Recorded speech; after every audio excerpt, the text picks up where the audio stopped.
Hello mga Lodi! It's me again, Mama Lee at Batang Guapito. Ngayon ay pupunta kami ulit sa aming bukirin.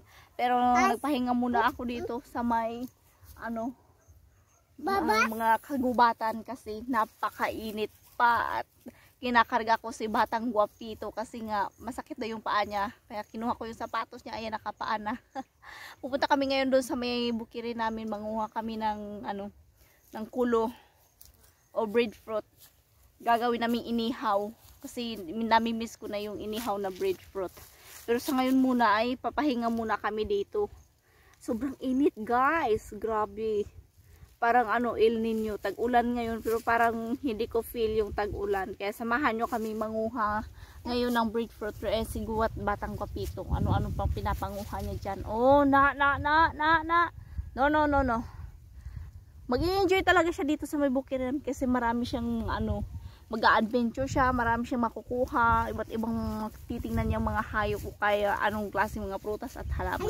Kaya guys, samahan niyo kami doon, magkukuha muna kami ng breadfruit. Let's go!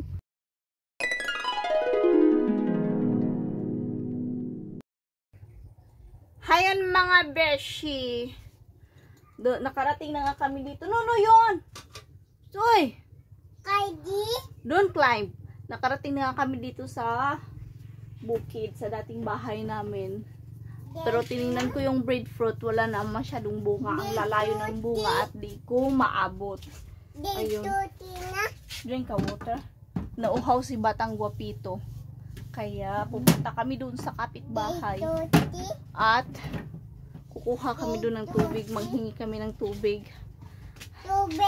Oh, tubig. We go there, to Sayong. We ask for water.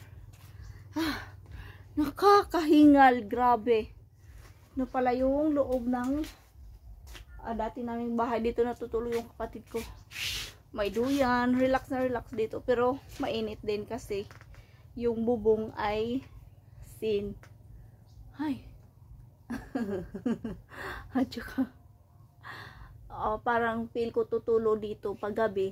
Kaya ayun, may karton na nilagay dyan yung kapatid ko para iwas tulo. Maiwasan yung tulo ng tubig pag pag umuulan. Napakatahimik dito, parang ang sarap magmuni-muni. Ayan. No, that's not water, man. That's dirty water. Uhaw na si Batang Guapito. Kaya we need to go in neighbor na talaga para kukuha ng tubig. Uhaw na talaga siya. Nauhaw siya sa sobrang init. Para siya pa yung napagod. Ako yung nagkakarga sa kanya. Oh, yan. Kumuha na siya ng pitsil. Wala namang laman to eh. Yan. Walang laman. Sabon ang laman. Sabon ng angkol niya. Punta na ako dun sa kapitbahay. Kukuha na ako ng tubig kasi uhaw na siya. Okay. Ay. Kaya papunta na nga kami sa kapitbahay. Doon may balon, doon kami iinom. Dito kasi sa bukirin, napakalayo yung tindahan, malayo din yung mineral water. Yung balon mineral water naman yun, kaya doon kami iinom. Let's go. Ayan na si Sayong yung pangalan ng kapitbahay namin. Ayan. Nakaw pa kami ng aso. Oh, ayan. Ar. Oh. Nandito na kami sa balon. Inom na kami ng tubig. Oh, what do you want? Oh, manunood siya sa balon. Yan yung balon. Yan. Oh, manunood siya. Yan.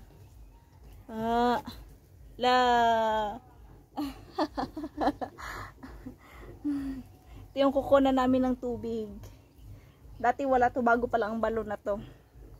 Yung dati nung dito pa kami nakatira, napakalayo na kukunan ng tubig. Kaya, ayan na guys. Kukuha muna ako ng tubig para ipapainom dito sa Batang Bombay na to. Ayan, nakaigib na nga ako ng tubig. Yan. Iinom na kami. Ay, Diyos ko.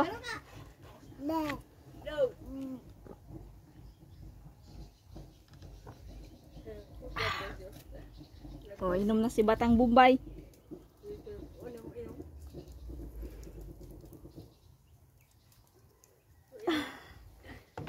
Finish na? Or where are you going? Uli ka na? Ang kira mo iya. Ay, nako. Oy, stay here, anay, oy! Kami lang ang duha. Giburingan naman kami sa baybay. Halit kami sa bukid. Uy! Nani kita dyan, sayong. Ay, nauna na siya sa akin. Oh, climb ko rin sa mangga. Mag-climb pa daw siya sa mangga. Ay, nako, batang to. Iniwan niya ako. Climb daw siya sa mangga. At ayun nga mga lodi, nandito kami ngayon malapit sa may bahay namin dati. At mayroong tinatawag dito na kabugaw. Ayan, napakaraming bunga.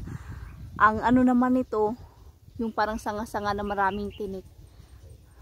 Ang iba, pag may buntis, nilalagay doon sa may mga ano, sa may dingding. Para ano daw to sa aswang. Hindi naman ako naniniwala. Tingnan, kadaming bunga. Ayan. Kadami-daming bunga. Ayan. Pero napaka-asim niyan. Grabe. Sobrang asim. Nakatikim ako niyan. Sobrang asim. At punta naman kami doon sa may sa may bahay nga namin. Doon kami magpapahinga. At ang Batang Gwapitong ito, hindi na mapakali. Ayan, natunok na. Hindi na siya mapakali. Gusto niyang gumala ng gumala. Breadfruit? No, that's not breadfruit. Okay, gagala naman kami sa ibang lugar. At this moment, nandito kami ngayon sa may bandang mga kagubatan. At chinek namin yung kambing. Yan, pinakain namin yung kambing. At siya naman, busy siya sa paghahanap ng mga kabayabas. Wala na mga bunga ang mga bayabas. At dun, nakakita ako ng dalawa. Kukunin ko yun mamaya para sa kanya. Ako, sobrang init naman. Ang ganda nito. Matahimik. At maganda yung simoy ng hangin. Walang ingay. Yun, kukunin ko muna yung dalawang bayabas. Ibibigay ko sa kanya. Ito, dalawang. Here yun, oh, guava yun. Here's the guava, oh. Busy siya panguha ng mga kabayabasan. Yun, may dalawang bayabas. Kita ko, bigay ko kay Batang Gwapito. Ito. Oh, here the guavas, oh. Shh. Gusto niya talaga manguha ng mga prutas-prutas. Ayan, ah. Shh. Yan. Here, oh. Doon siya sa malayo. Ay, nako. Ayun nga, nandito na kami sa kambing. Lumapit sa amin yung kambing nang hingi ng bayabas. Ibinigyan na lang namin kasi nga ang tigas ng bayabas na nakuha ko. Parang madurog ang ngipin ko. Yan, malapit nang tumaba yung kambing. Yan. Okay na yung niya, yung mga balahibo niya. Hindi na masyadong makulot-kulot. Dati ang papayat nito tapos nagtatai pa. Gusto niyo makipaglaro sa Batang Gwapito. Ayan. Tsaka after 30 minutes uuwi na rin kami. Wala kami napala dito. Wala namang bunga yung breadfruit. Ang layo ng bunga, di ko maabot. Baka kumalaglag lang. Tsaka mga maliliit na lang yung natirang bunga. Uuwi na lang kami. At babalik kami bukas kasi yung kapatid ko galing sa City ay pupunta para bumuto. Babalik kami dito bukas. 2,000 years later. Yun, mga lodi, pauwi na kami kasi hapon na. Pero sinusundan na kami ng asong gala. Kaya paggabi na, ano na ang dilim. Parating na ang dilim. May kikik na, kaya pauwi na kami. Okay, maraming salamat sa inyo. Suportahan nyo sana kami. Paki-like, subscribe, at share po. Maraming salamat. Hanggang sa muli naming vlog. Babush! Kiss!